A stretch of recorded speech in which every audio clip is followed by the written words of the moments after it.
Fire signs, tignan po natin kung ano yung mensahe para sa iyo ngayong araw. Keep in mind po na ito ay general reading lamang, so hindi po lahat ay makaka-relate, so be open-minded. Sa mga hindi pa po nakasubscribe dito sa ating channel, please subscribe na po kayo and palike na din po ng ating video. At sa mga nais pong mag-avail ng ating private readings, Lucky Stones, Amulet and Bracelets, makikita nyo po yung link sa description box below. Tarot Intentions by Aliana Reyes. Okay, tignan po natin kung ano ba yung mensahe para sa'yo. We have ito, cassette. Ito yung energy mo. So, pwede na yung iba sa inyo. Parang alam mo yung pagod na kayo. Paulit-ulit na lang yung tumatakbo sa isipan ninyo. Fire signs ngayong araw. So, parang alam mo yun, wala kayong kapayapaan ngayon. Ayan. Basta hindi, ano ba yun, nag-overthink yung iba sa inyo. Medyo naiinis din yung iba. Ayan, tignan natin. So, pwedeng nainis yung iba sa inyo kasi, yun nga, meron kayong mga bagay na gustong tanggalin sa isipan ninyo pero hindi ninyo magawa. Meron naman dito, naiinis kayo kasi di nyo makontrol yung emotions po ninyo.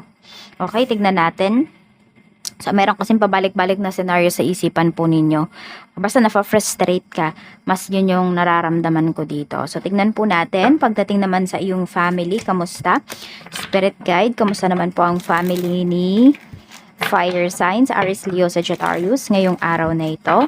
Tignan po natin kung ano ba ang mensahe. Spirit guide. Okay, ang bilis ng araw, no? Yung ano ba yon? Yung January, inip na inip, maraming naiinip. Ngayon namang Feb, mabilis lang yan. Tignan natin kung anong kinabagal ng January, kinabilis naman ng February. Hindi lang dahil mas maigsi siya, pero ewan ko ba. Tignan natin your family. We have the Empress. Okay, di ko alam dito, fire signs, kung may nakunan ba. Or meron dito, pwede na meron kang ine-expect, or sabi natin, isang family member mo, may ine-expect siya na makakatulong sa kanya. Tapos ngayong araw, pwedeng yung tao na yun busy pala. Ayan, at meron din ako nakita dito na tinatamad, yan, sa family members mo. So, medyo mapafrustrate ka siguro sa tao na yan. Kasi pwedeng nangako siya sa'yo, natutulungan ka niya, tapos ngayong araw na to, kung kailan mo siya kailangan, ayun, pwedeng sasabihin niya, busy siya, hindi siya available. Oo, medyo mapafrustrate ka dito. Meron din kasi dito na lumalabas na medyo insecure po sa family po ninyo. Merong na-insecure sa family ninyo. Or some of you, pwede na. Ito ha, medyo pangit pakinggan to, pero ito yung nafe-feel ko kasi. You feel fire signs na isang babae sa family ninyo na iinggit. Pwedeng nanay mo yan, pwedeng kapatid mo. Ewan ko kung ba't yan yung nafe-feel mo. Siguro kasi may mga unresolved traumas, unresolved childhood traumas yung parents mo, yung mommy mo, ganyan. Or could be your sister, kaya you feel na parang naiinggit siya sa'yo. O basta meron kayong nafe-feel na ganyan. So tignan natin, pagdating naman sa yung mga kaibigan, we have strength. Okay, so ito, you feel na supported ka talaga ng mga kaibigan mo. Meron dito parang lagi kanyang inaalo. Ano ba yun? Parang sabi natin, crying shoulder mo siya, malalapitan mo talaga yung tao na to kapag meron kang problema. Pwedeng sa kanya mo sinasabi yung mga problems mo. Huwag kang magalala kasi safe naman yung mga problems mo sa kanya. Fire signs. This person loves you talaga. I mean, hindi lang kasi kaibigan yung turing niya sa'yo. Pwedeng tinuturing ka din talaga nitong tao na to na kapatid, kanyan. Parang kapatid niya from different mother. ganun yung turing niya sa'yo or ng mga kaibigan mo. So, solid talaga. Normal naman, parang sa mga magkakapatid din, di ba, nag-aaway, ganun din naman kayo ng mga friends mo, pero naaayos nyo pa rin. Hindi naman lahat, pero, ayan, ibig sabihin, totoong mga kaibigan mo talaga to kapag ganun. Oo. Pero kasi, iba naman sa inyo, mature na kayo, so, yun, wala na talagang mga away-away, kundi pinag-uusapan nyo kagad kapag kayo ay may mga tampuhan. Tignan natin, or meron kayong mga hindi pagkakaunawaan talaga. Sa love life naman po, we have Page of Wands. So, yung love life mo, very exciting yung love life ninyo. For some of you, ako merong nandidigaw sa inyo dito, or may nililigawan kayo, fire signs, efforts talaga. Oo. Parang lumalabas talaga yung kulit ninyo dito. And meron kayong yung iba sa inyo, kung kayo yung nandiligaw, may mga bagay kayo dito sa buhay ninyo or dito sa connection na to na kahit minsan hindi nyo nagawa. So, nagtataka din kayo sa sarili ninyo. Pwede kasi na ganun nyo talaga kamahal yung tao na ito. And also, nafe-feel ko din dito, parang magaan din yung energy ninyo with this person or pagkasama ninyo yung tao na to. Alam mo yung parang wala kayong masyadong iniisip. Wala kayong inhibitions towards this relationship. Tapos, ano din, basta sobrang fresh, sobrang young nung energy. Kahit ano pa po yung age ninyo. Nag-e-enjoy lang talaga kayo dito. O yan yung energy ngayon pagdating sa inyong relationship. Check natin pagdating sa pera. We have Page of Swords. Marami sa inyo.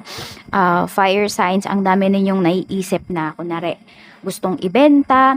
Ang dami-dami ninyong gustong pagkakitaan. Kaya lang yung iba sa inyo medyo limited kasi yung oras ninyo. So kasi baka meron pa kayo ditong 9 to 5 na job. So kaya yung iba sa inyo nahirapan kayong dumiskarte. Ayan po. Pero looking kayo dito. Oo, kasi dahil gusto nyo pang parang palaguin ba yung inyong finances. Basta ang dami-dami nyong naiisip. Kailangan nyo lang siguro din talaga is lakas ng loob para makapagsimula dito. Kasi minsan, di ba, kahit nga may oras ka, pero wala ka naman lakas ng loob, hindi mo talaga yun matutuloy. So, lakas ng loob yung kailangan ninyo dito. Tignan natin. Tsaka meron kayong hinihintay dito, oh. Hindi ko alam kung meron kayong kinakausap in terms of money ngayon. Pero ayan po. Hindi ko alam kung loan ba ito. Pero may marireceive po kayong message. Okay? So, tignan natin kung ano pa yung mensahe. Baka mayroon kayong ma-receive dito. Pwedeng galing pa to sa malayo. So, ito ay parang sa remittance center. Ano ba tawag doon yung reference number? Ayan po. Baka may ma-receive kayo ngayon. So, tignan natin pagdating sa career. Sa career naman po, we have 4 of Pentacles. So, maganda naman yung career mo. Ayan. And nakikita ko din yung iba sa inyo dito. Fire signs. May mga na-invest naman na kayo pagdating dito sa kinita ninyo dito sa inyong career. Okay, nakikita ko rin na pang matagalan na talaga yung career nyo na to or yung trabaho nyo na to. Sabihin natin kung maisipan nyo man siguro na umalis, pero matagal na kayong nakapag-stay dito sa inyong company. Oo, hindi na din basta-basta yung parang, yung iba nga sa inyo, hindi na basta-basta yung position ninyo dito eh. Pwedeng meron na talaga kayong ano ba, sabihin natin, maipagmamalaki dito sa inyong trabaho. Pero yun, siguro, for some, pwede na you feel na parang hindi na kayo nag-grow, hindi na siya challenging. Ewan ko kung sino tong gusto ay challenging yung mga nangyayari pagdating sa career. Ayan po. Sa tignan natin. Kaya pwedeng meron pa rin dito, maisipan nyo talaga na lumipat ng work. Okay, check po natin pagdating naman sa business, kamusta yung business. We have naman the Magician but in reverse kasi siya. So ingat kayo kasi pwedeng may nagmamanipulate dito. Mayroong nagtatago kasi dito pagdating sa sales ninyo. So mas maganda kung talagang always check nyo yan from time to time. So wag lang kayong bang umasa sa mga staffs ninyo. Kailangan kayo po talaga yung namamahala or hands-on dito sa inyong business. Tignan natin. We have the Lovers. Ayan, pwede kasi na may mga partnership dito. Itong partnership na to, pwedeng sa staff mo. Pwede rin naman po na yung partnership na sinasabi sa atin dito ay pagdating po sa iyong, ayan, sa iyong, ano to, supplier. Kailangan lang talaga maging, ano kayo dito. Parang maging maingat kayo, maging vigilant kayo sa mga, yan, sa mga deliveries, sa mga orders, ganun po yung sinasabi dito. Okay, tignan natin. Spirit guide. Nakikita ko kasi dito, kung meron kayong karelasyon or sino man yung tao na to na pinagkakatiwalaan nyo po talaga, wag nyo masyadong pagkatiwalaan pagdating dito sa inyong business. Kasi pwedeng kumukupit yung tao na yan. Basta pwedeng may iniipit siya ng mga sales, mga ganyan. So, tinatago niya pa, ganun. Hindi niya pinapaalam sa'yo. Tingnan natin. At hindi mo pa siya nahuhuli. Tingnan natin. Ano pa yung mensahe pagdating po sa mga positibo naman na pwedeng mangyari sa'yo ngayong araw na ito. So, ito, meron dito natatanggihan ka. Actually, ito, may message ka na marireceive. Actually, ano na nga siya, sabihin natin na happy ka kasi hindi siya nagpunta sa'yo personal. Tinext lang ng tao na to or tinawagan ka lang niya.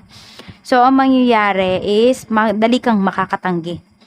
Ayan, fire signs. Tapos, yung iba naman po sa inyo, meron ditong madedelay na sabihin natin, hindi talaga kayo conforme na pumunta doon sa kunwari isang event na yon, something like that, or ayaw nyo ma-meet yung tao na to. So, ayun po, hindi siya matutuloy, or meron kasi kayong ibang mas importante pa na gagawin, kaya lang kasi naka-oo kayo dito. So, yan, basta magiging happy kayo dito na merong delays, ganyan. Tignan natin, kasi nga, hindi kayo komportable doon sa pupuntahan po ninyo. Tignan natin, ano pa, we have 7 of cups, okay. So, ayun nga din, parang ito din yung sinasabi. Meron dito, yun nga kasi, di ba may ma-delay or may hindi matutuloy. So, yung iba po sa inyo, kung ano yung mga dapat ninyong pagtuunan ng pansin na mas importante, magagawa nyo siya talaga ngayong araw. Meron din ako nakikita dito na parang may kinukumpuni kayo or may ginagawa kayo. Ano ba yun? Inaayos? Nire-repair, ayun. Oo, pwedeng ayan. Tignan natin. Some of you parang pinto yung nakikita ko dito. Maingay yata yung pinto ninyo. So baka lalagyan lang ng ano ba yun, oil? Ano ba yung tawag doon? Kung ano man yung nilalagay, 'di ba? Para tumahimik yung pintuan po ninyo. Tignan natin kung ano pa yung mensahe. Ayan. Okay, we have 5 of Pentacles. Ito naman yung negatibo na paparating para sa'yo. So medyo mag-ingat lang po kayo. Okay, pagdating sa inyong finances. Tsaka huwag kayong mag-iisip ng mga negatibo na, ay, ang liit ng kita ko, etc. etc. Alisin nyo po yun. Masyado kayo nagwo-worry dito. Tignan natin. Tapos minsan din, yun, ina-isolate nyo naman yung inyong sarili. Kasi nga, ito nakikita ko, kahit may manlilibre sa inyo, fire signs, ayaw ninyo. Para kasi you feel na, 'di ba, mas nangingibabaw yung pride mo, parang ganun. You feel na parang nakakaawa ka. Ayun yung nafe-feel ng iba sa inyo eh. Yan yung naiisip po ninyo. Pero huwag nyo isipin yun kasi kung ililibre man kayo ng isang tao, talagang bukal naman yun sa loob niya. Parang i-accept mo kasi, oo, binibigay yun sa'yo ni universe. Hindi lang nung tao na nakausap mo, kung hindi yun si universe mismo. Tignan natin, deserve mo yan. Kung ano man ito, free mo man itong marireceive. Check natin pagdating pa sa mga negatibo. We have 2 of Wands. Ayan. So, meron talaga dito na meron kang pamimilian din talaga dito. Actually, marami kang choices dito. Yun yung sinasabi sa'yo ni universe. Kaya mag-isip ka lang talaga kung mag-stay ka ba or pupunta ka. Oo. Mag-stay ka ba kung nasan ka ngayon or pupunta ka. Sinasabi din dito sa'yo na planuhin mo yung future mo. So, huwag kang mag-stay masyado dito sa sa past. Huwag kang mag-stay masyado sa present moment. Okay, lahat naman ay temporary lamang sa buhay natin. Pero paghandaan mo yung future mo. Saan ka dapat tuon ng pansin? Okay, sa mga tao na hindi totoo sa'yo. Sa mga tao na once nang nagsinungaling sa'yo, huwag mo nang pagbigyan ng chance. Yan yung sinasabi sa'yo ni universe. Kasi, 'di ba, naging honest ka sa kanila, tapos ang ibabalik nila sa'yo ay dishonesty. So, mag-isip-isip ka daw para dyan, sabi ni universe. Tapos, may mga legal papers ka din ba na aayusin dito or na dapat ayusin? So, ayan, tignan mo rin po yun. Okay? Pagtuunan mo rin yun ng pansin. So, baka meron ka mga requirements na kailangang kuhanin. So, ayan lang po. Fire signs. At ito po yung lucky numbers mo. We have number 25, 39, 8, ano pa, spirit guide, 33, 18, and we have 15. Ayan po yung iyong mga lucky numbers. Maraming salamat po. Mag-iingat ka always and more blessings to come. Bye-bye!